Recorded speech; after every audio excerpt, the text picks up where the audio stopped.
학생 여러분 안녕하세요. 여러분의 광쌤 이광조입니다. 자, 2019년 7급 물리학개론 연구사라고 써 있는데 선생님이 사실 이 뭐 공무원 시험에 대해서는 뭐 9급, 7급 정도만 있다는 것만 알지 뭐 정확한 언제 시행되고 뭐 어떤 종류가 있고 이런 건 잘 모르지만 어떻든 뭐 어떤 종류가 됐든 물리는 물리니까 물리적으로 접근하면 되거든요. 그래서 여기에 대한 해설 강의 지금부터 시작하도록 하겠습니다. 자, 1번부터 볼게요. 높이가 1cm인 물체가 초점거리가 10cm인 볼록 구명 거울이네요. 광학이 1번부터 나왔네요. 앞에 30cm 떨어진 곳에 놓여 있다. 상의 높이를 구하라. 높이를 이제 물어봤는데 이거 배열을 구해야 되겠는데 기본적으로 이제 이렇게 작도를 할 수 있어야 돼요. 그래야지만 우리가 이제 뭐 여러분들이 뭐 공식을 적용을 하던 아니면 이거 삼각비를 이용해서 구하던 기본적인 작도를 할 수 있어야 여러분들이 요거에 대한 정확한 적용을 할 수 있는 거죠. 물체가 여기 있다고 하고 여기 이제 구면에 구 중심이 있으면 이렇게 원형이 될 텐데 거기에 이게 잘라놓은 게 그렇죠? 여기 이제 볼록 거울이 되는 거거든요. 그래서 이 볼록 거울에서 요게 절반 이게 포커스 초점이 됩니다. 여기서 물체에서 이렇게 나오는 애는 반사가 되는데 반사 법칙에서 반사가 되는데 마치 초점에서 나오는 것처럼 반사가 될 거고요. 그 다음에 구면의 중심으로 간 거는 입사각과 반사각 똑같이 반사가 되죠. 이렇게 입사각과 반사각 이렇게 되는데 여기서 마치 우리 눈에서 볼 때는 직진해서 오는 것처럼 보이기 때문에 그렇죠? 그걸 연장해주면 이 부분에서 상이 생긴다. 됐죠? 그럼 물체 사이의 거리를 A 그 다음에 상까지 거리를 B라고 놓게 되면 A분의 1 플러스 B분의 1이 초점분의 1인데 지금 연장선에서 만났으니까 우리가 F에다 마이너스를 넣어줘야 된다. 그렇죠? 이렇게 계산하면 되는 거죠. 거리가 지금 30. 그래서 A가 30분의 1 더하기 우리 이제 요거 B를 구해야 되는 거고 초점 거리는 여기가 10이라고 했으니까 그러면 B분의 1이라는 걸 우리가 계산하면 마이너스 30으로 통분해 주고요. 30분의 4 해서 우리는 B를 구할 수 있습니다. 뭐 이렇게 자꾸 옆으로 써 넓은데 B는 얼마? 마이너스 7.5가 되겠네요.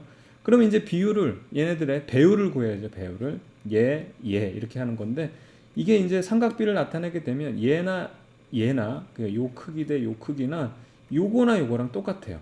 그렇죠? 그래서 우리가 알고 있는 A하고 B를 활용하자고요. 그래서 A분의 B로 배율을 계산하면 A는 30 그리고 B는 7.5가 되니까 이 배율은 4분의 1 이렇게 되겠습니다. 1cm짜리니까 여기 1cm니까 그거보다 어떻게 된다? 4분의 1 배를 해주면 되겠죠. 1cm에 4분의 1 하면 얼마가 됩니까? 0.25cm가 되겠네요. 그렇죠? 이렇게 2번 체크하면 되겠고요. 자, 이어서 2번입니다. 태양에서 나오는 빛의 출력이 이렇게라면 태양에서 초당 에너지로 변환되는 질량을 물어봤는데 이거 그냥 계산 문제잖아요. 그러니까 에너지하고 질량하고 등가다. 에너지와 질량은 등가다. 이걸 이퀄로 만들어주기 위해서 비례상수를 넣어주면 되는데 비례상수가 C제곱이더라. 그렇죠? 그래서 이는 MC 스퀘어 이렇게 되는 겁니다. 이게 이제 비례상수라고 생각하면 되죠. 에너지가 3.6에다가 10의 26이고요. 빛의 속력은 3 곱하기 10의 8에다가 제곱해서 m을 곱해주니까 우리가 구하는 m이라는 것은 그냥 제곱해 줄게요. 9에다가 10의 8이니까 16이 되겠죠. 제곱해주면 그 다음에 3.6 곱하기 10의 26이니까 이거 나눠주는 건 빼주면 되는 거고 숫자상으로 요거는 4 그래서 이거는 0.4에다가 요거 계산하면 0.4 요거 빼주면 곱하기 10의 10이 되죠. 26에서 16 빼주게 되면 이렇게 되니까 앞에 이걸 4로 바꿔주면 어떻게 된다? 10의 9 이렇게 되겠네요. 그렇죠? 3번 이렇게 체크하면 되겠습니다. 자, 그 다음에 3번 문제로 넘어가 볼게요. 전체 질량이 1kg의 꽃병이 바닥에 연직 방향으로 떨어져서 세 조각으로 깨진 뒤 기울어짐이 없는 바닥면을 따라 미끄러진다. 질량이 0.25짜리인 첫 번째 조각은 X축을 따라서 2의 속력으로 움직이고 질량이 0.25인 두 번째 조각은 2m 속력 똑같이 Y축을 따라서 움직인대요. 세 번째 조각의 속력을 물어봤어요. 그럼 얘가 이렇게 떨어져 가지고 X축 Y축으로 나가기 때문에 나머지 하나는 지금 여기에 대한 성분이 없죠. 그렇다고 얘가 또 위로 튀어 올라갈 수도 없을 거니까. 위로 들어가면 안 되지. 얘랑 합성하면 이쪽이 나오니까 이제 운동량이 보존되려면 얘가 얘네들을 상쇄하는 방향으로 뭐 이런 식으로 이제 돼야 되겠죠. 그렇죠? 예, 이렇게 되는 거니까 요걸 이제 살펴보면 되겠습니다. 자, 그럼 우선 기본적으로 지금 x 같은 경우는 여기로 가는 거 0.25짜리, 그쵸? 0.25짜리가 얼마의 속력이었냐면 2라는 이만큼. 그래서 총 0.5라는 운동을 하고 있고요. 얘도 0.25짜리가 2로 가니까 얘도 0.5의 운동을 하고 있어요. 그럼 나머지가 1kg에서 0.25, 0.5니까 얘는 0.5짜리가 과연 어떤 속력으로 운동을 하겠느냐? 그래서 지금 속력을 구하면 되는 거죠. 그럼 얘네들의 이제 운동량을 계산해 주면 되는데 어떻든 이렇게 떨어졌을 때 X 성분, Y 성분 얘네들의 합에 우리가 이제 전체적으로 고려했을 때 운동량은 보존이 돼야 된다. 0이 돼야 되겠죠. 그렇죠? 그렇습니다. 이쪽에 대한 지금 성분은 없기 때문에 얘들 세 개로 쪼개진 애들이. 그럼 우선 얘부터 보게 되면 지금 X 방향의 성분, 여기 X, Y 이렇게 된다면 이것도 이제 X, Y로 나타내야 되겠죠. 요거 X 방향의 성분은 0.5라는 운동량을 하고 있고 Y 방향은 없고요. 지금 요 녀석 한 겁니다. 요 녀석은 어떻게 되냐면 X 방향의 성분이 없고 Y 방향으로 0.5 운동량을 갖고 있고요. 그럼 이제 이 녀석을 구해야 되는데 얘 같은 경우는 이제 0.5라는 질량으로 Vx 그 다음에 0.5라는 질량으로 Vy로 나눠져요. 지금 얘네들이 어떻게 될지 모르기 때문에. 그래서 얘네들의 합을 한 게 어떻든 간에 얘네들은 이제 이쪽 방향 성분을 다 했던 이 운동량이 보존한 것이 이제 0이 돼야 된다. 그 얘기가 되면 되겠죠. 그렇죠? 그럼 X 성분들끼리 우리가 이제 이걸 적용을 하게 되면 자, 0.5 플러스 0 플러스 0.5 Vx가 어떻게 0이 되면 되겠고 그 다음에 0, 0.5, 0.5 Vx 똑같이 0, 그 다음에 0.5 플러스 0.5 Vy가 그쵸? 0이 되면 된다. 그럼 Vx라는 것이 마이너스 1이고요. Vy라는 것도 마이너스 1이 되죠. 그쵸? 그렇다면 결과적으로 이쪽 방향의 성분의 운동량이라 하면 0.5라는 질량을 가지고 이 속도는 xy를 이제 합성을 해주면 마이너스 1의 제곱 플러스 마이너스 1의 제곱 해서 해주게 되면 0.5 루트 2가 되면 되겠죠. 속력을 물었으니까 이 질량을 제외한 지금 이건 운동량을 구한 거고요. 이 루트 2만 계산해 주면 되겠네요. 그렇죠? 그래서 2번 이렇게 체크하면 되겠습니다. 되겠죠? 좋습니다. 자, 그 다음에 파동에 대한 문제. 보기는 파장이 5m인 파동이 시간에 따라 진동하는 것을 나타낸 것이다. 이렇게 돼 있어요. 이에 대한 설명을 가장 옳은 것은 파장이 5m래요. 지금 여기는 선생님 파장이 지금 10인데요. 이게 아니고 시간으로 나타냈기 때문에 주기가 10이라는 얘기예요. 무슨 얘기인지 아시겠죠? 여기가 이제 변이나 위치로 나타내게 됐을 때는 파장이 되지만 시간으로 나타냈을 때는 이 10이라는 거 4개가 한 세트가 되면 하나의 파동이잖아요. 그렇죠? 그래서 이만큼의 10이라는 건 이게 주기가 10이라는 얘기거든. 이해가죠? 그렇다면 진동수는 그거의 역수인 0.1이 된다. 자, 주기는 5세크다 그랬는데 주기는 10이 돼야 되겠죠? 그래서 이거는 틀렸고요. 진폭은 항상 절반이에요. 그래서 0.2가 돼야 됩니다. 40cm가 아니고 0.2m가 돼야 되겠죠. 그리고 진동수는 우리 구했죠. 0.1. 0.1이 돼야 되겠고. 파동은 0.5m/s의 속력으로 전파된다. 파동의 속력이란 건 얼마만큼 보폭으로, 얼마만큼 템포로 가느냐 이건데 지금 파장이 5라 그랬고 다리 길이 보폭이 5고 템포가 0.1이잖아요. 그럼 얼마? 0.5. 여기서 맞는네요. 이렇게 해도 되고 어차피 속력이란 건 거리분의 시간이잖아요. 거리분의 시간. 여기서 거리가 파장이고 시간은 주기다. 그럼 거리는 5가 되고 요 주기라는 건 10이 되니까 0.5다. 똑같은 얘기예요. 이거의 역수가 진동수이기 때문에. 그래서 0.5 이렇게 체크하면 되겠죠. 되겠죠? 그래서 정답은 4번 이렇게 하면 되겠고요. 자, 그 다음에 5번. 보기와 같이 높이가 2cm인 문턱을 넘기 위해 반지름 R이 5cm이고 질량 M이 0.6kg인 바퀴축의 수평 방향으로 가야 할 최소인 F의 크기를 물어봤는데 여러분들 이 문제 보면 좀 당황스러웠던 친구들이 있을지 모르겠지만 선생님이 이제 7급하고 9급 이제 요 해설 강의를 제작하다 보니까 9급은 뭐 이렇게 조금 고등학교 수준 그렇게 하면 되겠고 7급은 대학 물리의 예제 수준이에요. 이거 굉장히 그 예제로서 흔한 문제입니다. 뭐 웬만한 그 대학 물리학책, 일반 물리학책에서 다 나오는 예제니까 그렇게 준비하면 될 것 같아요. 그러니까 선생님도 몇 번 이거를 하다 보니까 이게 패턴이 이게 보이더라고요. 아시겠죠? 그래서 그 항상 그 7급을 준비하는 친구들은 혹은 준비하시는 분들은 그 요 일반 물리학 책 거기에 있는 예제들을 조금 꾸준히 풀어봐라. 그러면 도움이 될 것 같다. 이렇게 말씀드리고 싶고요. 자, 그럼 요거 한번 볼게요. 자, 이렇게 못생겼지만 이렇게 바퀴가 있고요. 이렇게 턱이 있어요. 턱이 이렇게 있다는 얘기죠. 그렇죠? 그럼 이 상황에서 자 F'으로 끌어서 넘어가려고 하면 이걸 이런 식으로 접근하면 되죠.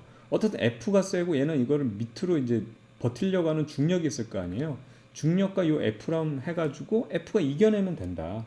그건데 문제는 여기서는 돌아가는 거기 때문에 돌림 힘을 적용해 주자 이거죠. 그렇죠? 그러면 요 F라는 요렇게 요 힘에 대해서 요 점을 기준으로 해서 이 돌림 힘의 거리, 작용 거리, 즉 팔 있죠. 암. 그쵸? 요게 요 길이에요. 그래서 여기서 잘 보게 되면 요 길이 어떻게 되냐면 지금 반지름이 5죠. 여기가 5인데 여기 h가 아까 주어졌던 것 같은데 2니까 여기가 3이에요. 그래서 3하고 요 f를 곱한 게 이쪽으로 넘어가려고 하는, 이쪽으로 가려면 돌림 힘이거든. 이해가죠? 그래서 이걸로 선생님 이렇게 쓸게요. 여기다가 여기다 쓸까? 수평, 여기 이제 수평으로 넘어가려고 하는 수평 이동 돌림 힘을 우리가 계산을 하게 되면 F 곱하기 요 팔의 길이 3을 해주면 되는 거예요. 그런데 이걸 버틸려고 하는 게 이제 중력이 있겠죠. 중력이 있으면 그때 돌림 힘은 팔이 여기거든. 근데 이제 여기가 끝이니까 요만큼이 팔이 되는 거야. 요만큼. 자, 여기다가 요만큼. 그렇죠? 팔을 이렇게 그리면 안 되고 팔은 이렇게 그릴게요. 이렇게. 이해가죠? 그걸 우리가 수직 이동 이렇게 그냥 선생님 표현하겠습니다. 수직 이동 돌림 힘 해가지고 토크 이렇게 하면 된다. 그럼 이 녀석은 어떻게 계산하면 되냐면 mg에다가 요거 mg니까 지금 요게 요 길이에요. 반지름이 지금 r인데 요 길을 어떻게 구하느냐. 근데 요거는 이제 우리가 피타고라스 정리 이용하면 되잖아요. 여기가 3이고 여기가 5니까 3, 5 여기가 4가 되겠죠. 그래서 mg 곱하기 4. 그래서 수평이동 돌림힘하고 수직이동 돌림힘, 여기서부터 이렇게 수직이동 이렇게 끌어내리는 거, 그러니까 요점을 기준으로 여길 기준으로 해서 돌아가는 거라 여길 기준으로 해서 이렇게 돌리려고 하는, 그렇죠? 요 지금 힘들 했을 때 얘가 우세하면은 넘어갈 것이다. 이렇게 체크하면 되는 거죠. 그럼 계산하면 요거는 3F고요. 이렇게 커야 되겠고 질량은 0.6 그 다음에 G는 10이 될 거고 4가 되니까 6, 4, 24죠. 그럼 F는 어떻게 되면 24가 되니까 3으로 나눠주면 8보다 크면 된다. 이렇게 바로 나오죠. 4번. 그래서 앞서도 말씀드렸지만 이게 돌림인 문제가 아니라 지금 이런 문제들 있잖아요. 대표적인 일반 물리학의 예제들 수준이에요. 그 뒤에 있는 뭐 연습 문제가 아니라 예제들. 그런 것들을 착실하게 한번 좀 시간 될 때마다 좀 풀어주시면 도움이 많이 될 것 같다. 자, 항상 이렇게 말씀을 드립니다. 아시겠죠? 자, 그 다음에 6번. 선생님, 목소리 상태가 좀 안 좋죠? 어제 또 이제 늦게까지 EBS 이제 강의를 제작을 하다가, EBS는 막 한 번에 몰아서 막 3시간, 4시간 찍다 보니까 마지막 강의 찍을 때 되면 막 목이 다 나가요. 근데 이제 상태가 안 좋네요. 오늘도 이제 자고 일어났는데. 어쨌든 그렇습니다. 그래서 조금 여러분 양해 바라겠고요. 자, 6번 볼게요. 보기와 같이 질량이 m이 34인 나무 상자가 정지 마찰 계수가 μ 0.7. 표면 위에 정지해 있고 그 다음에 수평과 상방향 45도의 각도로 나무 상자에 힘을 가한다. 나무 상자를 움직이기 필요한 최소임 F의 크기를 구하라고 되어 있고요. 사인 45도, 코사인 45는 0.7로 계산하라고. 친절하게 좋네요. 이런 거 되게 좋죠. 그렇죠? 그럼 결과적으로 이렇게 들었을 때 X방향 성분으로 밀려고 하는 거, 그 다음에 약간 들어 올리려고 하는, 이렇게 나눠진다는 거죠. 그렇죠? X방향 성분은 항상 코사인, 그 다음에 Y방향 성분은 사인 세타, 이렇게 되는 건데, 그럼 결과적으로 여기도 보세요. F의 수평방향 성분을 보자고요. F의 코사인 45도가 뭐보다 크면 되냐면 마찰력보다 크면 돼요. 마찰 계수에다가 수직 항력을 곱한 거, 요거보다 크면은 끌려 올라가기, 최소 힘을 구하라 그랬으니까. 그쵸? 그러면 F 곱하기 0.7로 계산하라 그랬고, 수직 항력이 0.7이죠. 이게 마찰계수 0.7이죠.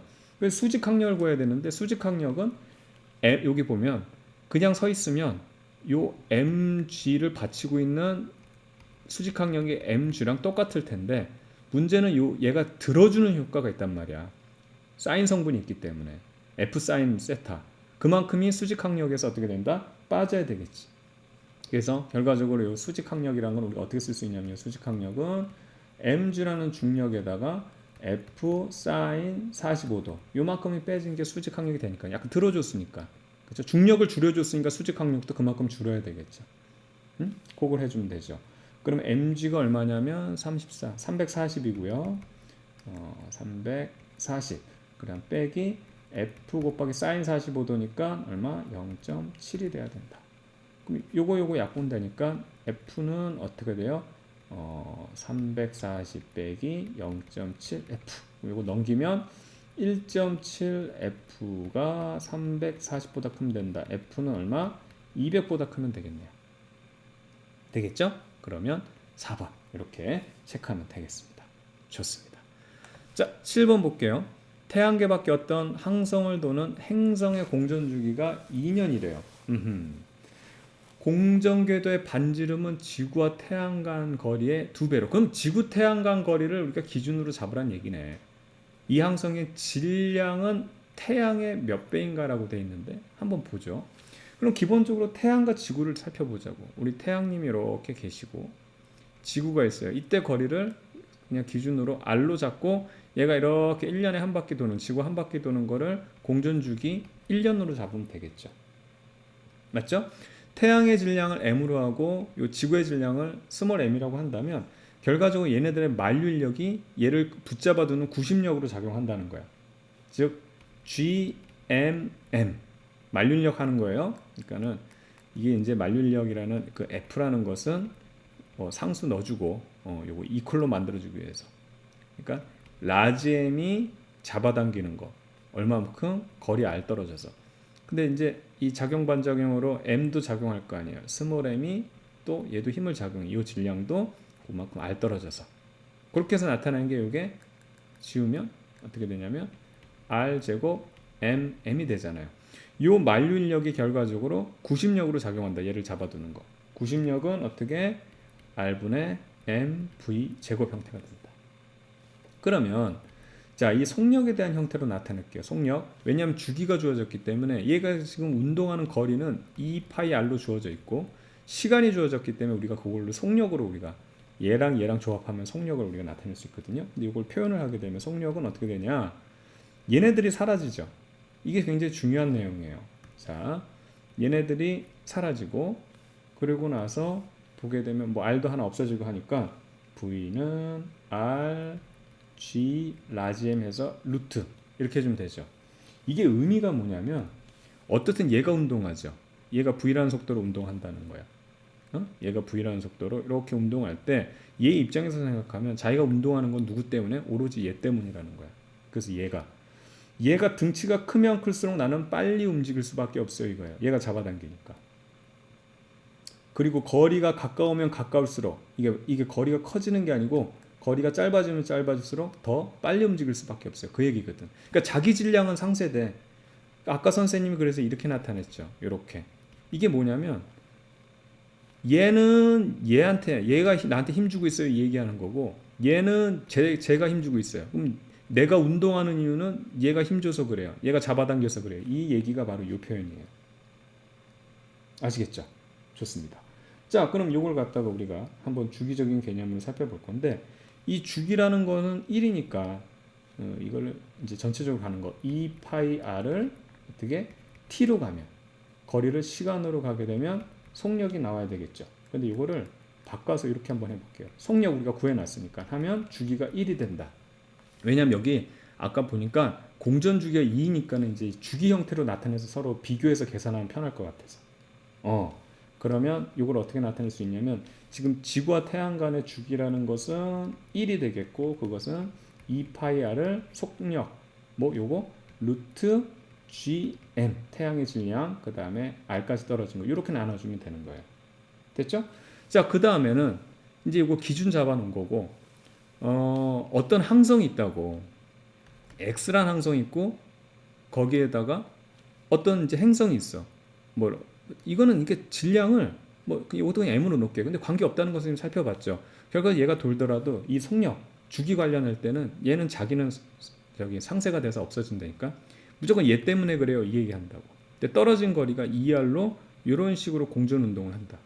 그러면 이 상황에서 우리가 주기를 구할 수 있겠죠. T 다시로 한다면. 근데 이거는 뭐냐면 아까 공전 주기가 2년이라고 그랬으니까 1년에 2배죠. 2가 되는 거예요. 이 상황에서는 주기가. 근데 이제 구하는 형태는 이런 형태로 구하면 되니까 이 파이에다가 전체 반지름은 2R이 된 상황. 지금 얘로 적용하는 거예요. 그 다음에 여기에 지금 들어가는 이 속력 부분이 G라는 거에다가 이제는 라지 M, 태양이 아니라 뭐가 돼야 된다? X가 되면 된다. 그리고 여기 떨어진 거리는 R이 아니라 2R이다. 이렇게 하면 되죠. 그럼 재밌는 게 뭐냐면 요거 약분이 되니까 지금 요 값이 1이 되면서 2파이 R 그대로 가죠. 즉 요거를 같은 값 1이 됐으니까 요거랑 똑같이 써줄 수 있는 거야. 대신 2파이 R에 밑에는 뭐가 들어가냐면 G, X에 2R이 들어가면 이게 같은 값 1이 된 상황이 된 거잖아요. 그쵸? 그럼 얘네들이 똑같아야 되니까 지금 이 식상으로는 이 X가 얼마가 돼야 되냐면 요거랑 같아지려면 2 라지 M이 되면 똑같이 값이 되잖아요. 그쵸? 그럼 어떻게 되냐면 이 항성의 질량 X는 태양의 몇 배냐고 그랬는데 2배가 되면 되죠. 2배. 2M이니까. 그래서 1번 이렇게 체크하면 되겠습니다. 되겠죠? 그러니까 기준을 잘 잡는 거 그거가 중요하고 특히 여기서는 이 의미를 좀 잘 해석을 해야 돼요. 결과적으로 자기 질량은 상쇄된다는 게 얘 입장에서는 제가 잡아당겨서 내가 운동해요. 그거거든. 그러니까 자기에 대한 요소는 다 없어져 버리는 거야.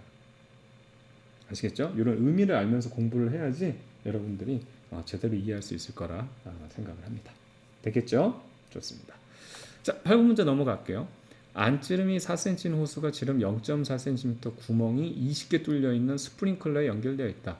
호수 안에서 물의 속력이 0.8일 때 스프링클러의 구멍에서 나오는 물의 속력은 이거는 여러분 뭐 외우는 게 아니라 당연한 건데 이게 이제 이상유체로 우리가 보거든요. 항상 비압축성 육체가 아니고 맨날 이래 유체로 보기 때문에 대표적으로 여러분들이 많이 흔하게 보는 것 중에 하나가 치약이라고. 치약 이런 식으로 치약이 이렇게 돼 있죠. 내가 이만큼을 짰어. 이만큼을 짜면 얘도 얼만큼 같은 동시에 이만큼의 부피가 튀어나와야 되는 거예요. 짠 만큼 튀어나와야 돼. 짰는데 안 나오고 안 짰는데 나오고 이런 일은 없다고. 그냥 이만큼이 나왔을 때 만약에 입구가 좁으면 순간적으로 똑같은 부피를 만들어줘야 되기 때문에 얘는 빠르게 나오는 거죠. 이해가죠? 그래서 사실은 이거는 같은 질량이 튀어나와야 된다 이렇게 얘기하는 건데 유체는 우리 질량으로 표시 안 하죠. 형태가 유지 안 되니까. 그래서 어떻게? 부피로 표시하는 겁니다. 그래서 부피가 같아야 된다. 동시에 나오는 부피는 같아야 된다. 그 얘기거든. 그러니까 뭐 굵은 호수가 있다가 스프링쿨러가 있어서 여기 이만큼의 물이 예를 들어서 이만큼의 물이 이만큼 나갔다 그러면 스프링쿨러로 빠져나가도 결과적으로 빠져나가는 애도 이 면적이 똑같아야 된다. 그거거든. 그러니까 면적이 아니고 이 부피가 똑같아야 된다. 양이 똑같아야 된다. 됐죠? 그럼 얘가 나가는 양을 계산해 보자고요.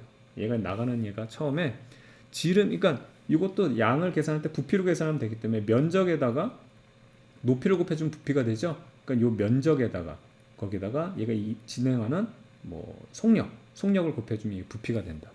그럼 얘가 나가는 거 한번 살펴볼게요. 4cm니까 반지름은 2cm죠. 그래서 2 곱하기 2 하면 면적되고 그 다음에 이거 얼마로 나간다고 했어? 8로 나간다 그랬잖아. 0.8이네. 0.8. 이게 나가는 양이에요. 그렇죠? 그럼 여기서도 바뀌었지만 나가는 양, 나가는 부피는 똑같아야 되죠. 근데 여기서는 0.4짜리니까 0.2 곱하기 0.2 하면 면적이고 그때 속력은 모르겠는데 이게 20개 있으니까 20개까지 해주고 20개에서 다 나오잖아. 전체 양만 따져보면 되는 거니까. 근데 얘가 결과적으로 얼마큼 나가느냐 이거 묻는 거지. 그럼 4에다 가면 3.2가 되겠고 0.04에다 2 곱해주면은 0.8 V가 되니까 요 속력 V라는 것은 어떻게 되냐면 4가 되겠네요. 4. 0.8을 3.1로 나누니까. 그래서 1번 이렇게 체크하면 되겠습니다. 되겠죠? 좋습니다. 자, 그리고 9번 문제로 넘어가 볼게요. 보기는 온도 TC에서 TH 사이에서 작동하는 카르노 순환 과정을 나타내는 PA 도표다. 일상생활에서 접할 수 있는 연력학 현상 중 DA 과정과 가장 관련이 있는 것. DA 과정을 분석해 보면 우선은 부피는 줄었죠. 그러니까 이렇게 가는 거잖아. 이렇게 가면서 이렇게 가는 거니까 부피는 줄고 그리고 압력은 늘고 이게 온도 곡선이죠. 온도는 선생님이 항상 얘기했지만 PV는 nRT인데 이걸 이렇게 달달달 외우지 말고 결과적으로 T는 PV 형태꼴로 나타날 수 있다. 요거는 이제 상수 처리를 해줘야 되는 건데 뭐 그런 거 신경 쓰지 말고. 그러니까 요 온도 지금 요게 등온 곡선이라 해서 TC에서는 요 같은 온도죠. P하고 V를 곱한 게 요점. P하고 V를 곱한 게 요점. P하고 V를 곱한 아까 앞서 문제랑 똑같아. 이 지금 두 개 곱한 부피가 똑같은 거랑 같은 거야. 그래서 그 부분들을 연결한 게 등온 곡선 같은 온도란 얘기인데 지금 TH하고 C를 보면 얘는 곱해지면 이만큼을 곱해주면 훨씬 더 양이 많아지죠. 이게 높은 값. 그래서 위로 올라가면 온도가 높아진다는 얘기거든요. 그래서 요 그림을 잘 보게 되면 요 지금 온도보다는 요쪽 온도가 높은 온도. 그래서 위로 이렇게 올라가면서 A 온도 TC에서 TH로 올라갔다는 얘기는 온도도 올라갔다. 이렇게 살펴보면 되는 거거든요. 근데 이 그래프를 잘 봤을 때 선생님이 연력학 과정을 외우지 말라 그랬죠. 그냥 먹고 운동하고 남은 만큼 살찐다. 그걸로 모든 거 다 해결하는 거거든요. 그래서 잘 보게 되면 얘는 단열 과정이라고. 그래서 먹은 게 없어. 먹은 게 없고 지금 잘 봐요. P 델타 V에서 부피가 주면서 일을 받았죠.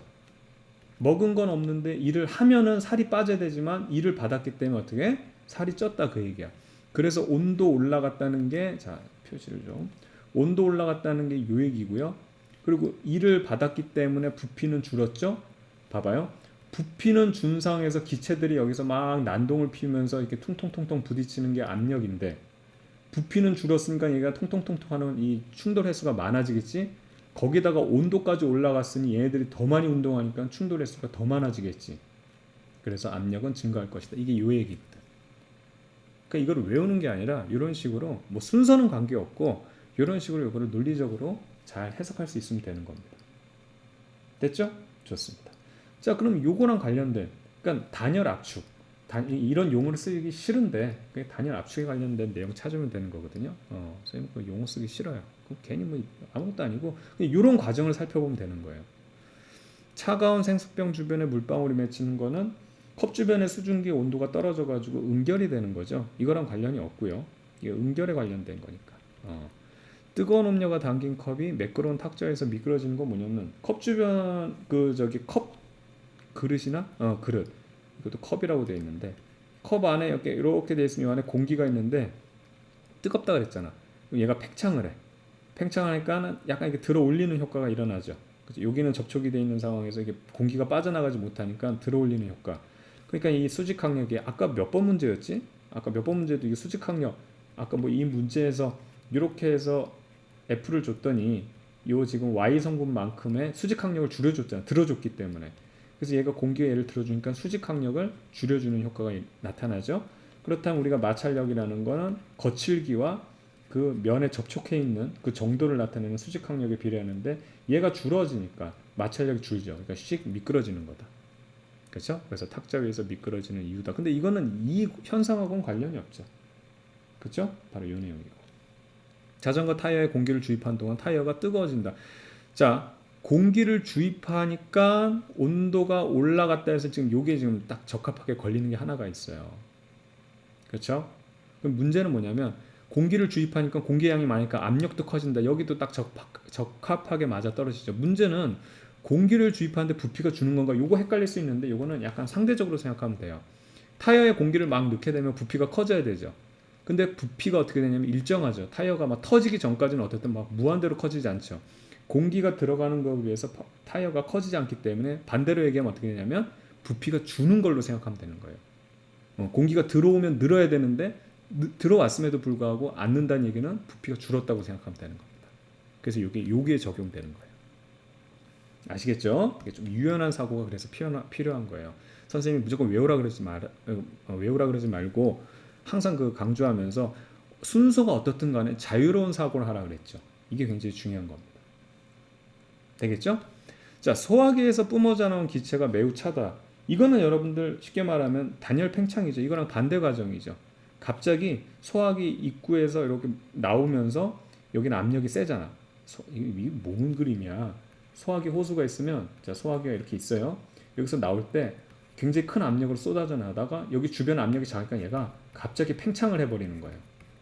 먹은 거 없이 운동을 심하게 한 거야. 팽창을 했기 때문에. 그럼 어떻게 돼? 그만큼 살 빠져요, 이 얘기지. 먹은 거 없이 팽창, 일을 했기 때문에 일한 만큼 살 빠져요. 그러니까 온도가 떨어진다. 그러니까 소화기에서 뿜어져 나온 기체는 매우 차다. 그러니까 요거 그나마 답을 고르려면 둘 중에 하나 골라야 되는데 지금 요 현상과 관련된 거는 온도가 올라가는 3번이 정답이 돼야 되는 거죠. 그래서 이거는 단열, 압축.